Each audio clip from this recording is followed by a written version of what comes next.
करते हैं। बिस्मिल्लाहिर्रहमानिर्रहीम। आज हम लोगों ने पढ़ना है हेडा गैबलर एज अ ट्रेजेडी। अच्छा गुड़िया, एक चीज़ मैं आपको बताऊं कि ट्रेजेडी जो है ना, ये हमारे पास जिस शेप में इस वक्त मौजूद है ना, ये शुरू से इस शेप में नहीं थी। हर दौर, हर सोसाइटी और हर पीरियड के साथ साथ ट्रेजेडी में चेंज आता गया। ठीक है, इस पूरे दौर में ट्रेजेडी बीसियों दफा चेंज हुई, बीसियों एजीज आई और बीसियों लोगों ने इसको अपने तरीके से मोल्ड किया, अपने तरीके से लिखा।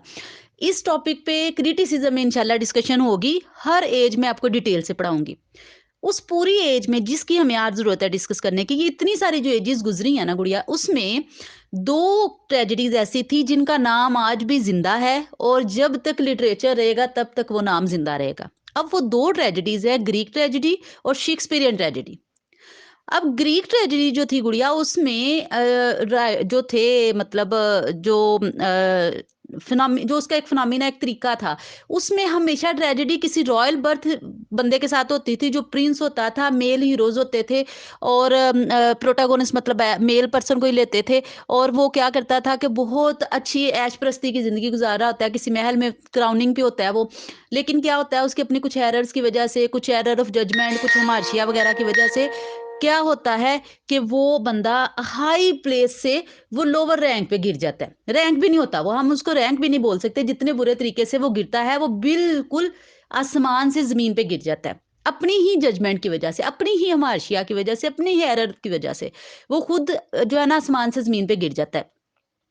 क्या होता है कि उसको जो है ना, उसका इन दी एंड वो जाके डूम, अपनी डूम से बैड लक से जाके मिल जाता है, यानी कि ट्रेजेडी हो जाती है, या मर जाता है या फिर वो उसकी अपना कोई नुकसान बहुत बड़ा कर लेता है। जैसे इडिपस रेक्स आप लोगों ने पढ़ा, इन दी एंड इडिपस क्या करता है, ब्रोच लेके जुकास्ट्रा की साड़ी से ब्रोच उठाता है गोल्डन कलर का और उससे अपनी आंख आई बॉल्स निकाल देता है। ठीक है, नुकसान हो गया ना, ट्रेजेडी हो गई ना।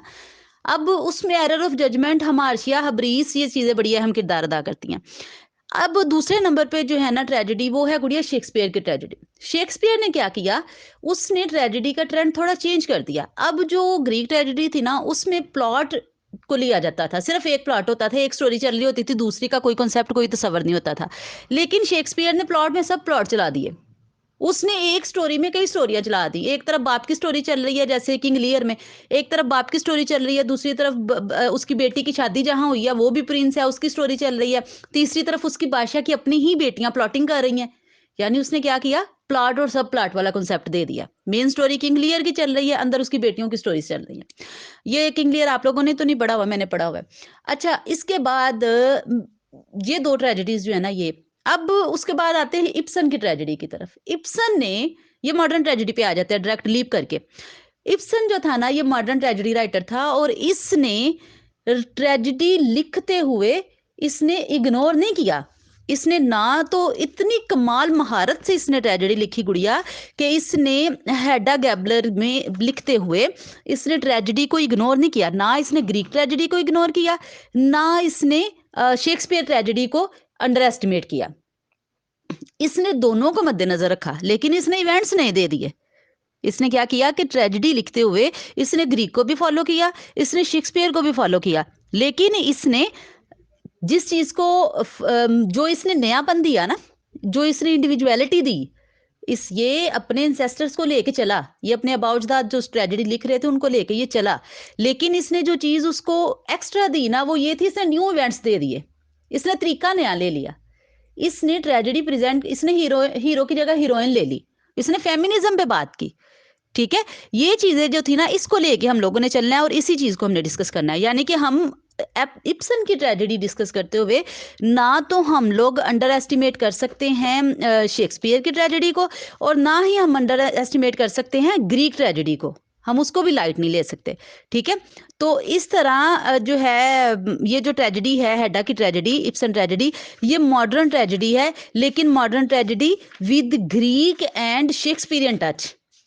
ठीक है, अब अगर देखो तो अगर इसकी हम लोग अगर एक तज्जिया हम लोग एनालिटिकल पॉइंट ऑफ व्यू से देखें, तो हेडा गैबलर में हेडा की स्टोरी के साथ एक स्टोरी चल रही है, जो कि स्टोरी नहीं हम कहेंगे, इसमें हेडा गैबलर में हम लोग स्टोरी नहीं कहेंगे, हेडा गैबलर में हम लोग वर्ड यूज करेंगे ट्रायंगल का।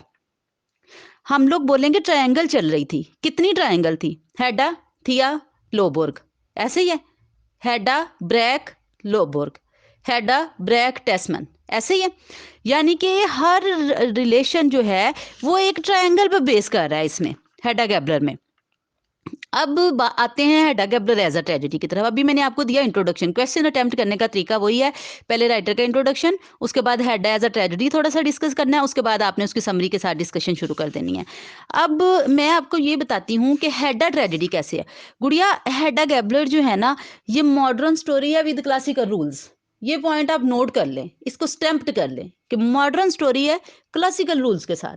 रूल्स इसने ग्रीक के, रूल्स इसने शेक्सपियर के लिए, लेकिन इसने ट्रेजेडी मॉडर्न दे दी। अब एक ट्रेजेडी जो है ना, उसके गुड़िया कंस्टिट्यूएंट एलिमेंट्स जो है ना, वो टोटल 7 है। टोटल 7 कंस्टिट्यूएंट एलिमेंट्स हैं, और उन्हीं एलिमेंट्स के साथ हमने हेडा का करेक्टर डिस्कस करना है। अब वो 7 जो करेक्टर्स हैं, 7 जो करेक्टरिस्टिक्स हैं ना ट्रेजेडी के, गुड़िया वो आप लोग ना पहले नोट डाउन कर लें। जहां भी जो आप पॉइंट लिखेंगे ना, उसके नीचे 2-3 लाइन छोड़ दीजिएगा।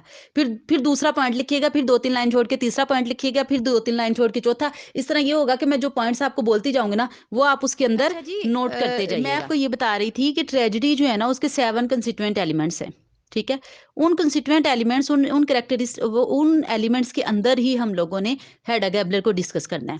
अब क्वेश्चंस के मेन पॉइंट्स और मेन हिंट्स मैं दूंगी, क्वेश्चन को स्प्रेड करके एलैबोरेट करके आपने मुझे सेंड करना है, ठीक है जी। लिखें पॉइंट्स 1 बाय 1 जो है ना, वो लिखना शुरू करें। सबसे पहले जो है, जो पहला रूल है गुड़िया, याद रखिएगा, ये जितने भी मैं लिखवाने लगी हूँ ना, ये ग्रीक ट्रेजेडी के भी रूल हैं, ये शेक्सपियरियन ट्रेजेडी में मौजूद हैं, ठीक है। और इब्सन ने भी इनको फॉलो किया, लेकिन स्टोरी मॉडर्न दे दी, आज के दौर की स्टोरी दे दी। प्रोटागोनिस्ट एक वुमेन ले ली, ठीक है जी। सबसे पहले पहला पॉइंट आप लिखिए कि protagonist from noble family. Tragedy में प्रोटागोनिस्ट फ्रॉम नोबल फैमिली। इसके बाद जगह छोड़िएगा, 3-4 लाइंस आप अपने नोट्स बनाने के लिए, ठीक है। अब जो दूसरा पॉइंट है ना, वो ये है गुड़िया कि जो प्रोटागोनिस्ट है ना, वो विर्चुअस नहीं होना चाहिए। Protagonist must not be virtuous, ठीक है, वो विर्चुअस नहीं होना चाहिए जी। 2 पॉइंट हो गए। पहला मैंने बोला प्रोटागोनिस्ट फ्रॉम नोबल फैमिली, दूसरा मैंने बोला protagonist must not be virtuous, ठीक है जी। गुड़िया, थर्ड पॉइंट नोट करें, fall from prosperity to adversity या good luck to bad luck. Fall from prosperity to adversity, ठीक है। थर्ड पॉइंट हमारा है fall from prosperity to adversity. Rahima, आप लिख रही हैं? ठीक है, अच्छा जी।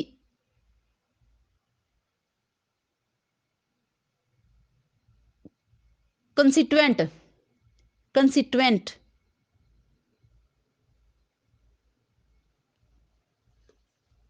CON, आप बोले, रहीमा बोले। कंसिट मैं आप ओ यार, 1 मिनट चुप करो ना, मैं बता मैं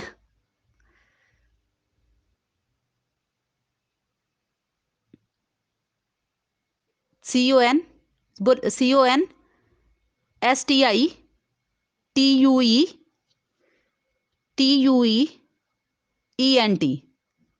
कॉन्स्टिट्यूएंट, ठीक है, कॉन्स्टिट्यूएंट। हाँ, इसका मतलब होता है, इसका हाँ, इसका मतलब होता है दस्तूर के साथ एक चीज चलना, यानी कि एक चीज जो स्टैम्प्ड हो गई है, एक चीज जो एक चीज के लिए फिक्स हो गई है, ठीक है। तो ये उसके एलिमेंट्स हैं। अच्छा जी, फोर्थ पॉइंट जो है ना, वो है हमारा रीजन ऑफ फॉल, हमार्शिया, ठीक है। एरर ऑफ जजमेंट, हमार्शिया, फॉल, इसका आगे ब्रैकेट में लिख लें हमार्शिया, ठीक है जी। पॉइंट नंबर 5 है एनाग्नोसिस, ANAGNORIS, एनाग्नोसिस, NOR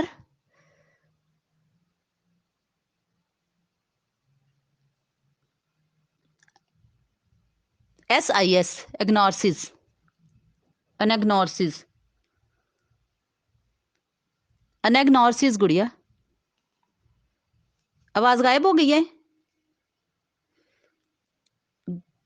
जी। गुड़िया, नॉर्सिस नहीं, अनेग्नोसिस,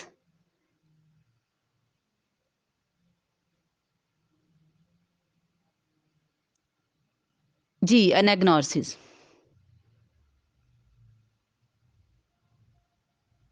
ठीक हो गया? अच्छा जी। ये 5th पॉइंट है। आगे 6th पॉइंट आप लोगों ने लिखना है peripeteia. Peripeteia. P E R I PERI PETIA।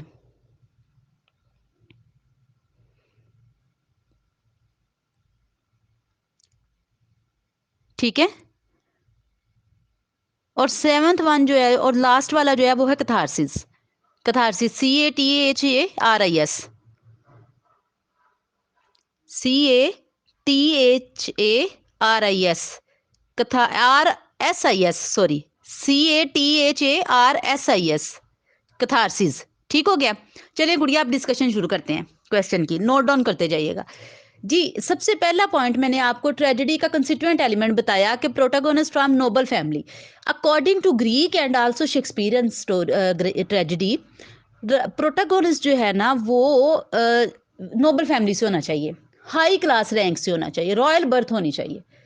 हम लोगों ने हेडा गैबलर में ये देखा कि Hedda Gabler belongs to a Gabler family. उसका फादर आर्मी में गैबलर था। ठीक है, यानी कि वो बहुत हाई रैंक पे था। और उसकी उसकी वजह से हेडा गैबलर जो है वो अच्छी फैमिली से बिलोंग करती थी, एलीट क्लास से थी, अरिस्टोक्रेटिक क्लास से थी। और हेडा की जो बर्थ थी वो रॉयल बर्थ थी। According to new family, according to new society, sorry society, Hedda जो थी वो बिलोंग करती थी नोबल फैमिली से। यानी कि उस टाइम पे पहले ग्रीक दौर में जो रॉयल बर्थ थी, जो बादशाह था, जो शहनशाह था, उस दर्जे पे मौजूदा दौर में इस वक्त हेडा गैबलर थी। हेडा गैबलर एलीट क्लास फैमिली से ताल्लुक रखती थी और उसका बाप गैबलर था। उस असर और सूख वाला बंदा था। डैट्स मीन कि उसकी बर्थ नोबल नोबल थी, वो एक नोबल फैमिली से बिलोंग करती थी और हाई रैंक बर्थ थी उसकी। यानी देखें, एक आम आम जो जैसे थिया है, थिया मिडिल क्लास में पैदा हुई, उसके कंपैरेटिवली हेडा जो है वो क्या हुई, रॉयल बर्थ से हुई, यानी कि वो नोबल फैमिली से हुई। जैसे देखें, ये सारी चीज़ें जो हैं हम लोग इसको इस तरह रिप्रेजेंट कर सकते हैं। उसका गन्स का इस्तेमाल करना, उसके बाप की पोर्ट्रेट जो उसने दीवार पे लगाई हुई है पियानो के ऊपर, और साथ में उसकी जो पियानो है, बजाते खुद पियानो, ये उनके इनहेरिटेंस को शो करती है उसकी। ये एक रॉयल बर्थ से शो करती है, ये खुद उसको नोबल फैमिली से शो करती है। ठीक है, ये सारी एग्जाम्पल्स आप इसमें पुट करेंगे लिखते हुए। ठीक हो गया। नेक्स्ट पॉइंट मैंने आपको लिखवाया था, मस्ट नॉट बी विर्चुअस। देखें गुड़िया, ये रूल है कि जो हीरो है ना वो एक नॉर्मल मैन होना चाहिए, नॉर्मल नेचर का बंदा होना चाहिए, इस तरह नहीं होना चाहिए। अगर तो वो गुड़िया बहुत ज्यादा अच्छी नेचर का होगा, विर्चुअस होगा, बड़ा नेक पाक बंदा होगा, तो वो उसकी ट्रेजेडी से हमें दुख नहीं होगा। हमें हमें एक शौक लगेगा कि यार इतना अच्छा बंदा था, इसके साथ ये क्या हो गया है, साथ ही हमारी सारी फीलिंग्स खत्म। ऐसे ही है। यानी हमें पता है कि वो फलां बंदा बड़ा अच्छा है, उसके साथ ट्रेजेडी होती है, हम कहते हैं भाई ट्रेजेडी हुई है उसके साथ, यार उसके साथ नहीं होना चाहिए था, बेचारा नेक बंदा सी। एक एग्जाम्पल सोसाइटी के दे रही हूँ, अच्छा बंदा था, उसके साथ ये नहीं होना चाहिए था। लेकिन अगर कोई बंदा बहुत ज्यादा घटिया होगा, बहुत ज्यादा अगली होगा नेचर का, बहुत ज्यादा उसकी हरकतें गलत होंगी, तो जब उसके साथ ट्रेजेडी होगी हमारी रूह को सुकून मिलेगा, हम कहेंगे इधर एनजी होना चाहिए सी। ऐसे ही है कि ये डिजर्व करता था, ये बंदा डिजर्व करता था। So we can say that no poise, not ugly man deserves a title of tragic hero. याद रखिएगा कि बहुत अच्छा बंदा भी ट्रेजिक हीरो नहीं होगा, बहुत बुरा बंदा भी आइडियल ट्रेजिक हीरो नहीं होगा। वो बंदा जो दरमियानी स्टेज पे खड़ा होगा, जिसमें कुछ गुड करेक्टरिस्टिक्स भी होंगी, जिसमें कुछ बैड ट्रेड्स भी होंगी, that would be N ideal tragic hero. वो होगा ट्रेजिक हीरो। क्यों, किस तरह होगा, मैं वो भी आपको बता देती हूँ। देखें गुड़िया, मैंने आपको दोनों रीजन सामने रखी। जो दरमियानी नेचर का बंदा है ना, जिसने किसी के साथ अच्छा किया होगा, ठीक है, कुछ उसमें नेगेटिव ट्रेड्स भी होंगी, उसके साथ जब ट्रेजेडी होगी ना, हमारी रूह ही लेगी एक दफा। यार ये जितना बंदा, जितना इसको इसके साथ हुआ है ना, उतना इसके साथ होना नहीं चाहिए था। ये गलत था, लेकिन ये इतना गलत नहीं था कि इसके साथ इतना गलत हो जाता। ठीक है, आप ट्रेजेडी को, इडिपस को सामने रखें, आप लोगों ने पढ़ा हुआ है सबने। इडिपस रेक्स क्या होता है, ना तो वो बहुत पाइस बंदा है, वाइज बंदा है, ना बहुत विर्चुअस है, और ना ही वो डल है, मतलब वो अगली है, और ना ही वो इतना बुरा है, यानी कि वो कह सकते हो आपके, हम ये क्लेम नहीं कर सकते वो बहुत अच्छा था, वो बहुत बुरा था, दरमियानी नेचर का बंदा था। ठीक है, उसके साथ ट्रेजेडी हुई, हमें दुख हुआ कि भाई इसने जानबूझ के तो नहीं ना किया, इसने शादी की माँ से जानबूझ के तो नहीं की, इसने ना चाहते हुए भी अपने बाप को कत्ल किया, इसने जानबूझ के तो नहीं ना किया, भाई जो कुछ भी हुआ अनकॉन्शियसनेस में हुआ, फिर इसको इतनी सजा क्यों? समझ रहे हैं आप? यही चीज जो है ना गुड़िया, हेडा पे अब सेट कर ले, यही चीज हेडा पे सेट कर ले। हेडा जो थी ये वर्चुअस नहीं थी, इसमें कुछ अच्छी ट्रेड्स थी, कुछ अच्छी क्वालिटीज थी, लेकिन अब मैं बार बार टेक्स्ट के दौरान आपको बताती रही हूं कि हेडा गैबलर जो है वो virtuous more bad than good थी, उसमें नेगेटिव ट्रेड्स ज्यादा थी, उसकी नेगेटिव ट्रेड्स उसकी पूरी पर्सनैलिटी पे प्रिवेल्ड थी। ठीक है, तो हम ये कह सकते हैं कि हेडा गैबलर जो है वो एक ट्रेजिक हीरो है, और हेडा गैबलर प्ले पूरा एक ट्रेजेडी है, क्योंकि इसकी जो प्रोटागोनिस्ट है वो वर्चुअस नहीं थी, वो not so bad not so good, दरमियाने दर्जे की एक थी, खतून थी, जिसके साथ ट्रेजेडी हुई। यानी उसकी जो हेडा गैबलर की ट्रेजेडी की वजह क्या थी? हेडा गैबलर जो है अनएथिकल डिजायर्स थी उसकी, यार सोसाइटी से कंपेटिबिलिटी करो, सोसाइटी को कुछ दो, सोसाइटी तुम्हें कुछ दे, अनएथिकल हो गया ना, गैर इखलाकी किस्म की उसकी ख्वाहिशात थी, जिसकी वजह से हेडा गैबलर सफर करती है।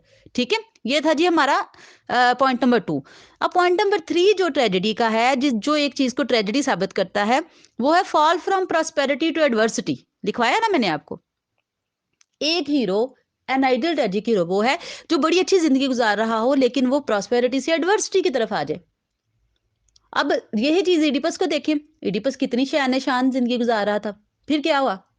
थीबस से निकल गया, जिसका बादशाह था उस सिटी से ही निकल गया ना, तो वो प्रॉस्पेरिटी से एडवर्सिटी की तरफ आया। सेम एज हेडा गैबलर जो है, बल्कि आप इसको भी दरमियान में एक और मिसाल पुट कर लेते हैं, ओथेलो की ले लें, ओथेलो भी पढ़ाया मैंने आप लोगों को। ठीक है, ओथेलो की एग्जांपल ले लें। ओथेलो क्या था? ओथेलो पहले अच्छी रैंक, अच्छी पोजीशन पे काम कर रहा था, लेकिन वो प्रॉस्पेरिटी से एडवर्सिटी की तरफ जेलसी की वजह से आ गया। शेक्सपियरियन ट्रेजेडी की एग्जांपल पुट कर लें इसमें।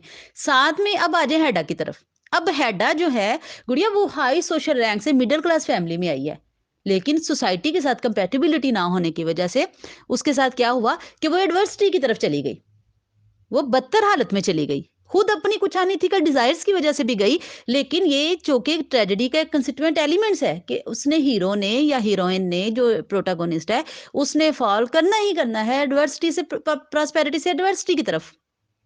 ठीक है, अब फोर्थ पॉइंट मैंने आपको ये लिखवाया था गुड़िया, रीजन ऑफ फॉल क्या था? रीजन ऑफ फॉल था हमार्शिया।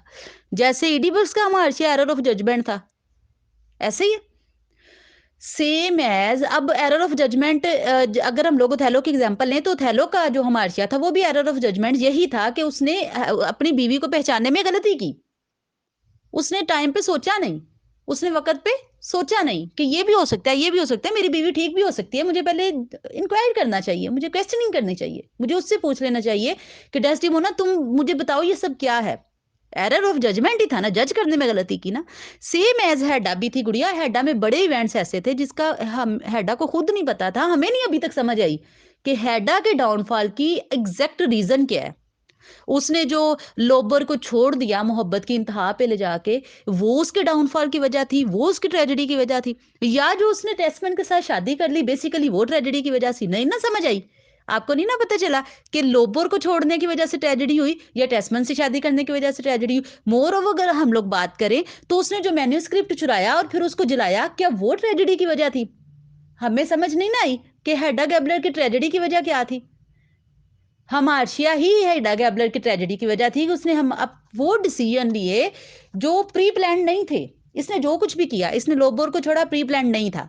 उसने शादी की टेस्टमन से, प्री प्लान नहीं था कि मैं किसी मिडिल क्लास फैमिली में शादी करूंगी। उसने टेस्टमन का, उसने सॉरी लोबोर का उसने मैन्यूस्क्रिप्ट चलाया, प्री प्लान नहीं था। उसको अचानक आके टेस्टमन ने बोला कि मेरे पास ये देखो, मेरे पास उसका मैन्यूस्क्रिप्ट है। तो उसने क्या किया, संभालने की नीयत से लिया, शैतान आया, डेमन आया दिमाग में, उसने फौरन से उसको जला दिया। ऐसे ही है, प्री प्लान नहीं था कि वो मैन्यूस्क्रिप्ट जलाएगी, ना ही ये प्री प्लान था कि वो अपनी गन जो है वो इलियट लोबोर को देगी। उसने पहले से सोचा हुआ नहीं था कि मैं अपनी गन इलियट लोबोर को दूंगी। अब उसकी ट्रेजेडी की यही 4-5 रीजन है, इसी में से कोई रीजन है उसकी ट्रेजेडी की जो मैंने आपको लिखवाई। यानी उसने लोबोर को छोड़ा, उसने शादी की टेस्टमन के साथ, उसने मैन्यूस्क्रिप्ट लिया, उसको फाड़ा, जला दिया, उसने इलियट को अपनी गन दी। यही सारी रीजन उसकी एरर ऑफ जजमेंट में आई थी, प्री प्लान कुछ भी नहीं था। सब कुछ अचानक टाइमली था, सारे डिसीजन उसके टाइमली थे, सारे डिसीजन उसके हेस्टली थे, बगैर सोचे समझे उसने ये सब कुछ किया। ठीक है, तो उसका हमार्शिया, हेडा का हमार्शिया ये हो गया। हमार्शिया भी एक कंस्टिट्यूएंट एलिमेंट है। आगे है जी एनाग्नोसिस गुड़िया। एग्नोसिस का उर्दू में मतलब लिख लें आप। एनाग्नोसिस का मतलब है सच की डिस्कवरी, डिस्कवरी बोल सकते हैं, सच की दरियाफ्त, उर्दू में इसका ये मतलब है। अब जब ब्रेक आया, ये एनाग्नोसिस जो है ना, ये इडिपस रेक्स में अगर हम बात करें तो इडिपस रेक्स में जब वो मैसेंजर आता है तो उसको आके बताता है कि ये मतलब ये मामला था, कथारियन में ये हुआ था, बचा दिया था, ये सारा कुछ जो है ना वो एनाग्नोसिस में आ गया। ठीक है, सेम एज अगर हम लोग शेक्सपियरियन ट्रेजेडी की बात करें तो शेक्सपियरियन ट्रेजेडी जो है उसमें ओथेलो ले लेते हैं, तो ओथेलो में ये चीज हमारे पास आ गई नग्नोसिस में, जब उसकी कत्ल करने के बाद उसको ये पता चलता है कि ये सब कुछ तो किया कराया है, ये सब तो साजिश थी, प्लानिंग थी, प्लॉटिंग थी। उसके बाद क्या होता है गुड़िया के जो हम लोग आते हैं अब हेडा की तरफ। हेडा में एनाग्नोसिस तब हुआ गुड़िया जब ब्रैक ने उसको आके बोला कि वो पिस्टल जो थी वो तुम्हारी थी। उसके आगे जितनी भी डिस्कशन है ना ब्रैक की और हेडा की, वो सारी एनाग्नोसिस में आएगी, डिस्कवरी ऑफ ट्रूथ में आएगी। सच हेडा के सामने आ गया, और सबसे ज्यादा जो सच सामने आया वो ये कि उसने खुद को स्टमक में मारा। There is no beauty in it. उसने कहा था लोबर्ग डू इट ब्यूटीफुली, लेकिन जब उसको ये पता चला कि उसने स्टमक में मारा, उसको एक्ट ऑफ ब्रेवरी कह रही थी वो, लेकिन उसमें ब्यूटीफुल चीज कोई भी नहीं थी, वो डेथ में ब्यूटी ढूंढ रही थी। तो ये एग्नोसिस था उसका, इसमें आपने ये डिस्कशन करनी है। आगे गुड़िया पॉइंट नंबर 6 मैंने आप लोगों को लिखवाया था पेरिपिटिया। पेरिपिटिया गुड़िया होता है रिवर्सल ऑफ फॉर्च्यून। कितने हाई रैंक पे थी वो, मतलब उसको टेस्टमैन के घर में भी बड़ी इज्जत दी गई थी। जैसे आंजू जो कहती है think of the days when Gabler was alive, मतलब अपने लफ्जों में बता रही हूँ आपको कि उसने कैसी जिंदगी गुजारी होगी जब गैब्लर जिंदा था। अब गुड़िया पेरिपिटिया जो है ना, ये रिवर्सल ऑफ फॉर्च्यून होता है। उसने क्या किया, उसने लोबोर को उकसाया कि वो खुदकुशी करे। उसने खुदकुशी कर ली तो इसकी फॉर्च्यून भी सारी उलट हो गई, रिवर्स हो गया, पूरी की पूरी ट्रेजेडी हो गई। सब कुछ रिवर्स होके हेडा पे आ गया। That is peripeteia. अब हेडा को सुसाइड करनी थी क्योंकि हेडा फंस चुकी थी, तो ये उसका रिवर्सल ऑफ फॉर्च्यून था गुड़िया। ये हमने इसमें डिस्कस करना है। ठीक है, नेक्स्ट और लास्ट, यानी कि जो पेरिपिटिया में हम ये भी डिस्कस कर सकते हैं कि जो कुछ भी वो चाहती थी ना, जो भी उसकी डिजायर्स थी, जो भी उसकी विशेष थी, वो उसको तबाही की तरफ लेके जा रहा था। वो इतने हैस्टी डिसीजन लेती है कि हर डिसीजन उसको मौत के और ट्रेजेडी की और तबाही की, डिस्ट्रक्शन की और करीब ले जाता है जी। इन दी एंड 7th पॉइंट मैंने आप लोगों को लिखवाया कैथारसिस। गुड़िया कैथारसिस जो है ना, ये होता है पिटी एंड फियर।